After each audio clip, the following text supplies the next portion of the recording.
Radio merchandise is finally here. Go to soundcheckradio.com right now so you can purchase your t-shirts and sweatshirts for children and adults in different color and sizes. Don't forget to subscribe to the channel, like, and leave your comments. And also make sure you press that notification bell so you can be the first to see Wagwan when it drops. Put this on record. I'm saying this now. I've said it before, but since Puma and Sheldon spoke to Panther, I would like to put this on record. King Agony was the first sound system to kill Panther. He said He said he lost? No, he said he win. He said he killed him. Oh, wow. He said he beat it to sickness. Listen, Pink Panther first defeat on U.S. soil was from Agony. Anybody that wishes to speak the truth about it, which is probably the whole audience that was there, except for Panther, right, would realize that Panther got his face tore off, right? It was probably the biggest clash in Queens. Cause you know Queens not really used to a certain level of clashes, right? But that year, this big restaurant had a huge backyard over by Jamaica Avenue, and somebody decided that they were going to keep a sound clash. Matter of fact, the brethren name is Gabby. Is that you from where Panther come from? Where's a bit Chilana over there? Christiana, right? Yeah, Christiana, right? Yeah, man. So Gabby, I believe, comes from Christiana as well, right? And when Panther was coming up to play Addis, you know, Countryman and Countryman League, I didn't end up I get the night before. Yeah, because right? He played Friday night. So he played us on the Friday night, but it was a huge dance. It was 93. It was King Agony, and let me tell you exactly how it went. So no lies. This is a record. I tell you guys all the time. I'm always gonna tell you how it goes, right? The promoter by the name of Gabby, right? And I remember this like yesterday. He came to us to clash. Yeah. We gave him a price, and he didn't wanna play that price because I guess at the time the price was too high for him, right? So he went to go get Pretty Posse.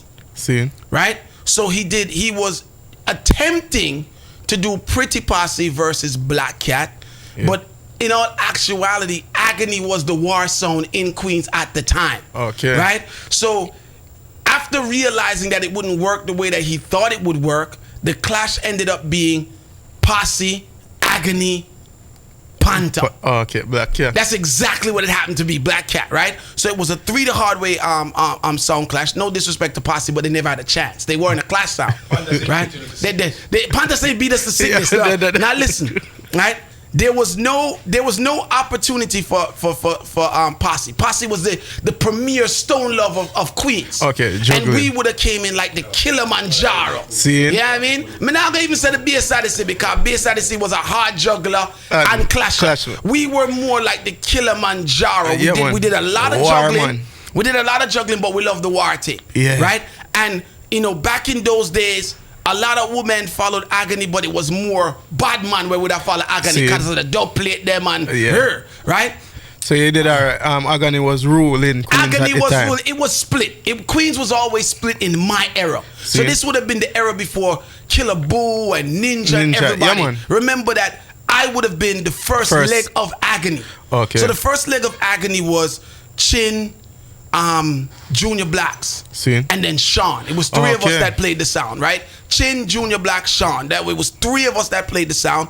Sean basically wasn't really a selector kinda. He was more like an advisor, so that's why his name is not called all the time. It was I don't even want to say advisor. He had a role. Conciliar. He was the person that would say, yo, that tune you have to play now, and we would plan the dances together and that type of thing. But he wasn't actually on the microphone, and he wasn't actually spinning. So for the most part, it was Chin and Junior Blacks. That was the first leg. That was the first leg of the sound. We started vicing maybe late 89 going into the 90s. Right? So we did have a couple dub well, and we were doing extremely well in Queens at the time. Anyway, this dance keeps in the back of Janelle's, right, which is a big place in Queens, and the sound systems is Agony because Agony had their own physical sound at that time, right? Posse had his own physical sound, and then if you guys remember, there was a record shop in Queens called Original Records. They also had a sound system which Panther the promoter rented for a Panther. So this was a 3 sound system clash. No bullshit. This was a 3 sound system clash. Everybody played on their own sound. Outdoor. Place was rammed, right? And we were intimidated. Yeah. Because Panther was killing everything at that time. So even though bravery make we take the clash, because we had the bad clash sound in Queens. See it. At the same time, I remember, and I'm being honest with you, I never had this conversation with anybody. I remember before the clash kind of sitting on the curb outside the venue like, yo, this is gonna be a problem for me. Because I've never really faced a sound system that this rugged. This caliber. You know what I mean? And everybody's gonna be watching. I mean, know how it go back in them days then when you lose a clash, everybody tease you. You got a record shop tomorrow, y'all get teased. And so and I was a little bit nervous. Plus, some of the brethren them around me was some countrymen. So them live and breed black cat. Black cat. Cause them are some countrymen, see? Yeah. Anyway, long story short, we did some great preparation for the clash. Yeah. Right? One of the things we did, and you guys heard me talk about it before, that back in 92, 93, I guess it was 93, right? We voiced Shabba for $1,500 for a song. See? At the time, that song was "Isle Up All of the Gun Them." Nobody had it on dub, right? We had to go to Manhattan to Sony Records, right? Specialist was there, who was Shabba's manager at the time, and Shabba. We voiced the song. What gave me a lot of confidence is that we were trying to tell Shabba that we needed some dubs from him because we were going up against Panther, and Panther had a whole lot of Shabba dubs. Okay. And then Shabba's reply was, I don't know who Black Cat is. Me never did a tune for Black Cat.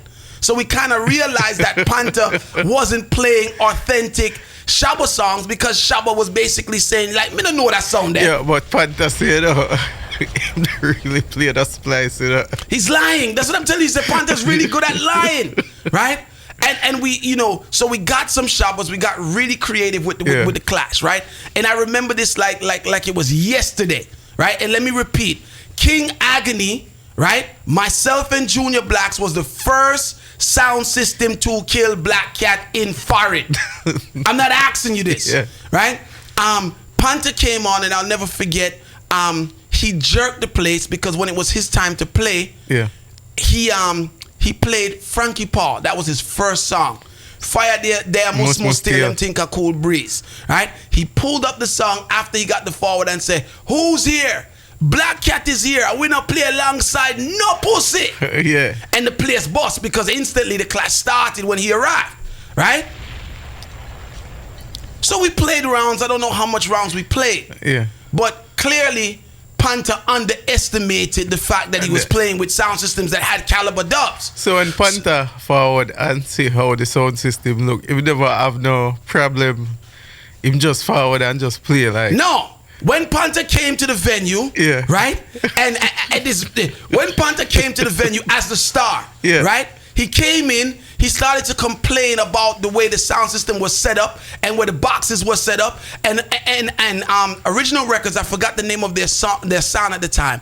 Forgot what they used to. First Choice. I think it was First Choice was the name of their sound. Right? The promoter, Panther made the promoter pull down the speaker box them, move them to a different side of the venue. All kind of craziness it met the promoter do before he decided to play. Right? So when he came on now, because remember, speaker box and everything is getting moved in the middle of the dance. Because the God Panther come and say, yo, sound system not set up right and it needed set up better. Panther gets up there, fire there, must still think a cool priest. Place lift up. Right? Then he says, yo, the first thing he says on mic, who's here? Black Cat is here and we don't play alongside no pussy. Place boss up. So it was no turning back. War. Right? We're going back and forth. Long story short, right? Yo, what's good? You ain't get that Soundcheck merch yet? What you waiting on? You bugging. Go to soundcheckradio.com right now and get that merch. Get yourself right. We got this idea at the time. To find the Pink Panther rhythm. And I used that rhythm. It was like a Pink Panther album, like a movie album, soundtrack album. Yeah, man. And we got our hands on that. right? And while I was in Jamaica preparing for that clash, I voiced Bunny General. Bunny General at the time was like killing sounds with just talking and intros, right? So we basically took a Bunny General intro, among other things, but this was the highlight of the kick in our face, right? We took a Bunny General intro where Bunny General was talking about the fact that Panther chat and don't stop chatting, and Pink Panther is a silent cartoon. We never talk, but you know, I'm giving it to you the mild way, like he did it his way. And on the bottom of the intro, you hear dun, dun, dun, dun, dun, dun, and the place exploded. By the time Shabba and the Bounty Deb and the this and the that started to play, he was lost. The dance actually got shut up, but by the dance got shut up, Panther was already dead. There was no coming back for him. When I remember, nobody has heard I Love All the Gun them pan dub before.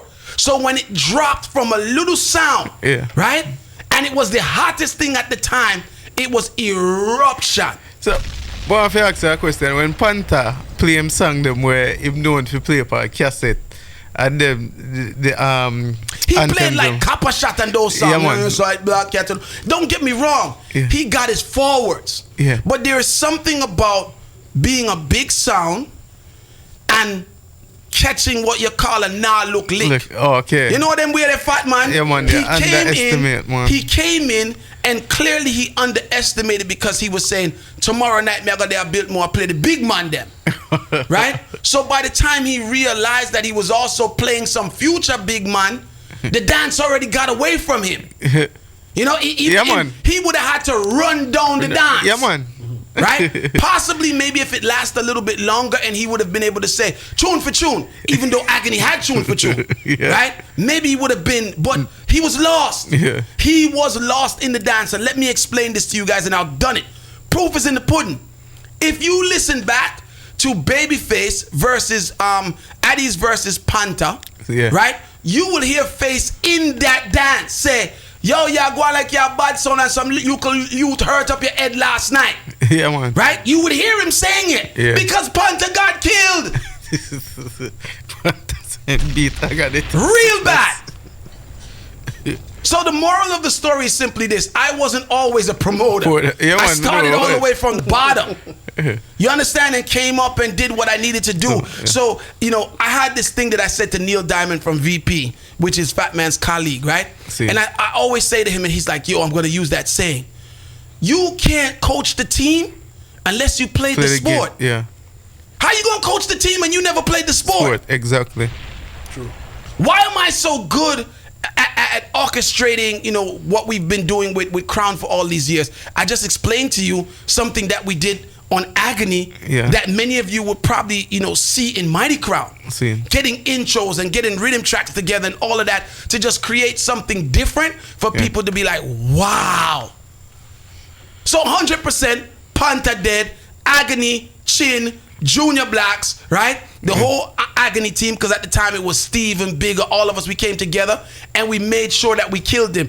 Agony bust officially as a, I can't say big sound, because the big sound them they are Brooklyn. But we bust and gain the respect as, yo, if a big sound coming at Queens, them have to play Agony. and I was satisfied with that. Yeah, man. So, like, which area really start play Agony? I don't even remember. And truth be told, Father Puma would never admit this, because they lie. They lie. Oh God. But if you look back at my interview, go back to the interview that I have with Stereofish, right on the corner of Flatbush and Church, and him and I is debating about Agony killing LP, right? LP came to Queens, real shit. I'm not telling no lie. Again with the underestimation, right? They came into a dance and we beat them. You know, so we have to go.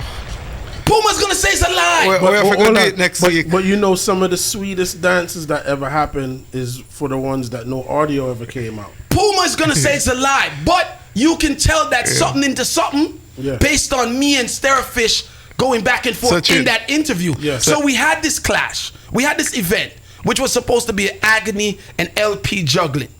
LP walks into the dance probably 2 o'clock in the morning. So they came super duper late, right? So to top it off, everybody was vexed with them. But we started to play, right? This is real shit. It was Puma, Starfish, and the person who was emceeing for LP that night was this brethren that used to play Thunderbolt song. You remember that song? Right? I don't remember his name. So Fish, I think maybe Alley Cat, right? Starfish was hoarse.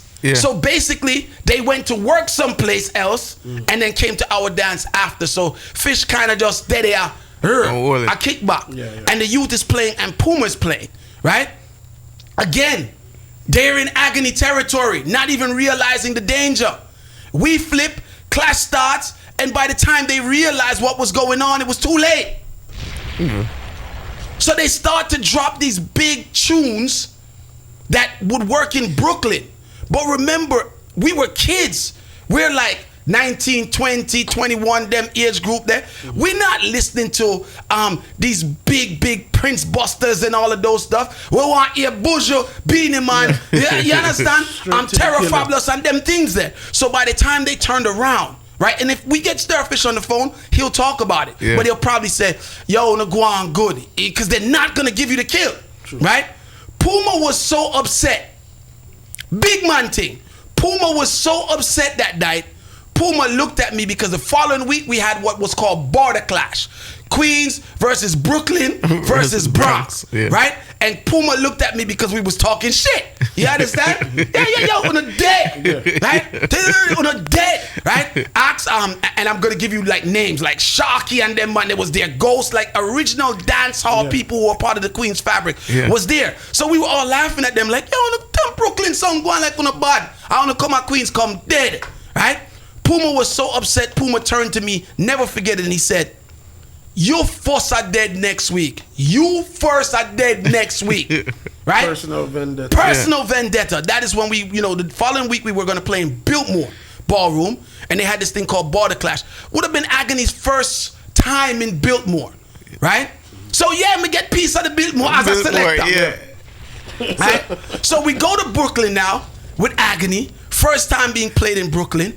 And we buck up on a different culture that we weren't used to, right? That culture was, Agony had a really good sound system. Back in the days, it was AST. AST was a big thing for those of you who know the equipment stores. So we had a customized sound system. No matter what venue we went into, it would take us about 15 minutes to string up the sound. Everything was pretty much customized and bam, bam, bam, bam, right? But we used to take extension cords and we would run to one plug in the room, then take a run to another. We didn't know nothing about breaker box and them thing there. We didn't know. So when we got to Biltmore, we booked up on that situation. Okay. Right? Long story short, the sound system that we were playing on broke down, right? And we ended up playing on the Guyanese brethren them song. What's their song name? Roger them song. First Class. No, it's not the First Class. What's the name of Roger? There was a big juggling song at the time, right? From Guyana. Right? Stereosonic? Stereosonic, yes. Stereosonic. We ended up playing on Stereosonic sound. It was Stereosonic in the Clash. I believe Stereosonic was in the Clash. Tipper Tone. Not Jawise though, the same sound, but Kaya Matras used to play the song, right? Agony and LP. And just like Puma said, I dropped out first. Dead first. I think I was dead like the first 10 minutes of my first round. Dead. And that was it. We just came and was like, yo, maybe the Brooklyn thing ain't for us. You know what I mean? We went back to Queens. So after that, you decided to become promoter? I mean, no, far after that. I left Agony, I actually didn't leave Agony. We ended up falling out. Right? So, but by that time of us falling out, Killer Boo already came in and was doing his thing, and Ninja came in and was doing their thing, and the sound system was doing what it was doing. So by the time I departed, I think I departed Agony after falling out and went right into the Crown situation and been with Crown ever since. So, but that's that. I just wanted to pretty much say that, I wanted to go on record. I killed Panther first. Yo, we just start Panther. Panther say, yo, beat chin sound to sickness. Yo. Thank you for watching another episode of Soundcheck Radio on Irish and Chin's YouTube channel. If you like what you saw, please subscribe by hitting the red button. If the button is still red, that means you did not subscribe. Also, like and share. And don't forget to leave a comment. In fact, press that notification button while you're at it.